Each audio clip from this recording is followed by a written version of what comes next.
കൊട്ടാരക്കര ഓയൂർ ഓട്ടുമലയിൽ നിന്ന് 6 വയസ്സുകാരിയെ തട്ടിക്കൊണ്ടുപോയ സംഭവത്തിൽ അന്വേഷണ സംഘം കുറ്റപത്രം സമർപ്പിച്ചു. ക്രൈംബ്രാഞ്ച് ഡിവൈഎസ്പി എം ജോസിന്റെ നേതൃത്വത്തിലുള്ള സംഘമാണ് കൊട്ടാരക്കര 1-ാം ക്ലാസ് ജുഡീഷ്യൽ മജിസ്ട്രേറ്റ് കോടതി 2-ൽ കുറ്റപത്രം സമർപ്പിച്ചത്. സംഭവം നടന്ന് 70 ദിവസം പിന്നിടുമ്പോഴാണ് 1000 പേജുകളുള്ള കുറ്റപത്രം സമർപ്പിച്ചിരിക്കുന്നത്.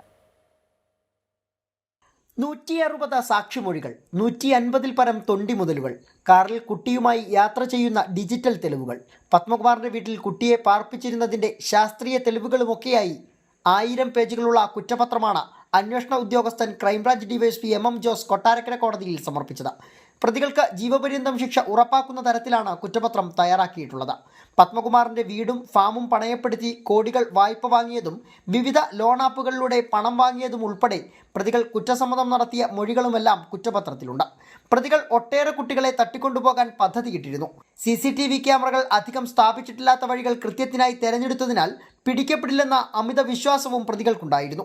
വ്യാജ നമ്പർ പ്ലേറ്റുകൾ സ്ഥാപിക്കാൻ കാറിൽ കാന്തം ഘടിപ്പിച്ചതടക്കമുള്ള കണ്ടെത്തലുകളും കൃത്യമായി കുറ്റപത്രത്തിൽ രേഖപ്പെടുത്തിയിട്ടുണ്ട്. കുട്ടിയെ തട്ടിക്കൊണ്ടുപോയ ശേഷം മോചനദ്രവ്യം ആവശ്യപ്പെട്ട മറ്റൊരാളുടെ ഫോൺ ഉപയോഗിച്ചതും സ്കൂൾ ബാഗും പുസ്തകങ്ങളും കത്തിച്ചു കളഞ്ഞതിൻ്റെയുമെല്ലാം വിശദവിവരങ്ങൾ തന്നെ കുറ്റപത്രത്തിൽ പ്രതിപാദിച്ചിരിക്കുന്നു.